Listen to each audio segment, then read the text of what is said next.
ورحمۃ اللہ.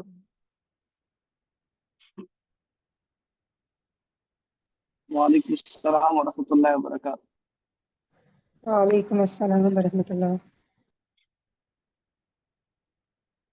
آپ بخیر ہیں جی؟ وعلیکم السلام ورحمۃ اللہ وبرکاتہ. الحمد للہ. السلام ورحمۃ اللہ.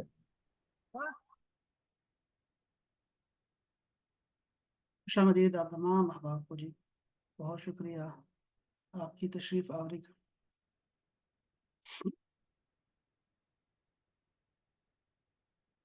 الحمد للہ والصلاة والسلام علی سید الانبیاء وعلی آلہ واصحابہ ومن والا.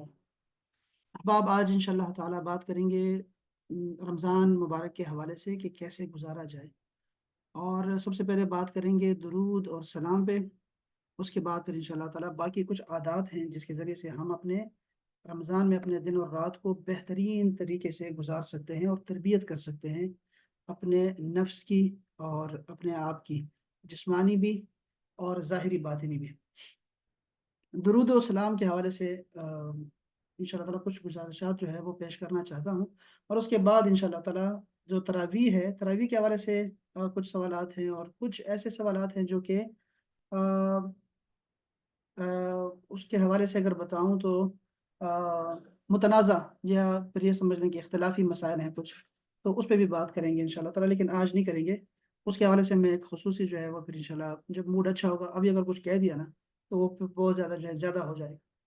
تو انشاءاللہ تعالیٰ اس پہ ہم بات کریں گے انشاءاللہ تعالیٰ، اور میں آپ کو کچھ اہم باتیں انشاءاللہ اس حوالے سے بتاؤں گا انشاءاللہ. لیکن سر دست جو ہے ہم لوگ بات کرنا چاہیں گے درود السلام پہ اور کچھ اچھی عادات پہ. یعنی کہ ایسے کیوں اپنا ذائقہ جو ہے وہ منہ کا خراب کریں بیکار لوگوں کی بات کر کے. تو اپنے آپ خود کو دیکھیں کہ آپ لوگ کون ہیں. چونکہ رمضان ہے، لوگ سارے جو ہے وہ ویڈیوز دیکھ رہے ہیں، اسلامک ویڈیوز دیکھ رہے ہیں اور اس پہ کمنٹس کرتے ہیں. جب آپ سوشل میڈیا پہ کوئی کمنٹس کرتے ہیں نا، واٹس ایپ پہ یا آپ جو ہے وہ فیس بک پہ، انسٹاگرام پہ، تو وہ ہوتا کیا ہے کہ وہ چیز اور زیادہ وائرل ہوتی ہے اور زیادہ وائرل ہوتی ہے. تو اس کو جو ہے اگنور کرنا ہی بہترین ہے مسلمانوں کے لیے. آپ خود کو پہچانیں آپ کون ہیں اور ان لوگوں کو فالو کیجیے. ٹھیک ہے، اچھی باتیں تو ساری دنیا کر رہی ہے. فیس بک کے ذریعے سے آپ دیکھ رہے ہوں گے کہ عیسائی اس وقت بہترین چیریٹی کر رہے ہیں دنیا میں، اور بہت زیادہ جو ہے وہ صدقہ خیرات کر رہے ہیں، ویلفیئر کا کام کر رہے ہیں، بہت اچھا کام کر رہے ہیں. اور لیکن وہ عیسائی ہیں. اس طرح آپ کو بہت سارے کمیونٹیز دکھائی دیں گی، بہت سارے امیر لوگ دکھائی دیں گے جو کہ بہت اچھا کام کر رہے ہیں. لیکن آپ خود کو تو پہچانے آپ کون ہیں. آپ پاکستانی ہیں، ٹھیک ہے. اور کوئی گورنمنٹ اگر اپنے مطلب کوئی بھی نیوزی لینڈ کے اگر گورنمنٹ اگر اپنے عوام کے لیے اگر کوئی اچھا کوئی پیکج کا اعلان کرتی ہے تو وہ آپ پاکستان میں ہیں، آپ کو اس کا فائدہ نہیں ہے. ٹھیک ہے جی. تو آپ خود کو پہچانیں کہ آپ کہاں پہ ہیں اور کون ہیں. آپ مسلمان ہیں، سنی ہیں، اور آپ اپنے ہی جو ہے اپنے لوگوں کو فالو کریں اور وہیں جو ہے اسی کے تعلق رکھیں. تو آپ جب بھی جاتے ہیں فیس بک پہ تو وہ کیا کرتے ہیں، پھر اس کے بعد وہ کلپس بننا شروع کر دیتے ہیں. جی ذرا یہ دیکھیں یہ کیا کہہ رہے ہیں، ذرا جواب دیجیے. یہ ذرا کلپ دیکھ لیجیے، ذرا یہ جواب دیجیے. تو یہ بڑا مشکل ہو جائے گا اور اپنا بھی ذائقہ خراب ہو جاتا ہے منہ کا کہ یار اب کیا کریں ان جاہلوں کا، کہ اب ان لوگوں کے دین کو خراب کر رہے ہیں، لوگوں کو عقیدے کو خراب کر رہے ہیں اور لوگوں کے جو ہے وہ اعمال کو خراب کر رہے ہیں رمضان پاک میں. تو ہم ان لوگوں کی بات نہیں کریں گے، ٹھیک ہے. ہم وہ بعد میں کرتے ہیں انشاءاللہ تعالیٰ. سر دست اپنے اچھی عادات کو جو ہے نا اس کو اچھا کریں، خود کو اچھا کریں گے نا تو یہ جو جتنے بھی نیگیٹو ریز آتی ہے نا آپ کے، تو وہ نہیں آئیں گے، آپ پہ اثر نہیں کریں گے. اس کا فائدہ ہوگا آپ کو. خود کو مضبوط کریں. عقیدے کے حوالے سے اصول یہ ہے کہ آپ اپنے عقیدے کو پہچانیں، اپنے فقہ کو پہچانیں، ٹھیک ہے. اپنے علم کو بڑھائیں اپنے عقیدے پہ، اپنے ماں باپ کے عقیدے پہ. اور اس کے بعد جو بھی آپ کو بیرونی کوئی طاقت آتی ہے نا، کوئی بھی، چاہے وہ اہل کتاب کی طرف سے ہو، قادیانیوں کی طرف سے ہو، یا پھر کوئی اور ایرے غیرے کی طرف سے کوئی بھی آپ کی طرف آئے گا نا، کوئی بھی آپ کے دین پہ کوئی بات کرے گا، قرآن کی کوئی کسی آیت کو ٹارگٹ کرے گا، یا حدیث کی کسی حدیث کو، یا رسول اللہ کی کسی سنت کو، یا کسی ولی کی کوئی کسی کرامت کو، یا کسی ولی کی شان کو، یا ائمہ اہل بیت کو، صحابہ کرام کو، تو آپ کو فوراً پتہ لگ جائے کرے گا کہ یار یہ کہاں سے بول رہا ہے، کیوں ایسا کہہ رہا ہے. تو آپ اپنے عقیدے کو پہچانیں، اپنے فقہ کو پہچانیں، اپنے مسائل کو پہچانیں، بجائے اس کے کہ آپ دوسروں کو ٹائم دینا شروع کریں، غور سے سننا شروع کریں. جتنا غور سے سنیں گے اتنا ہی زیادہ نقصان کریں گے آپ. ٹھیک ہے جی. پھر انشاءاللہ بس پہ بات کریں گے بعد میں انشاءاللہ. اچھا جی،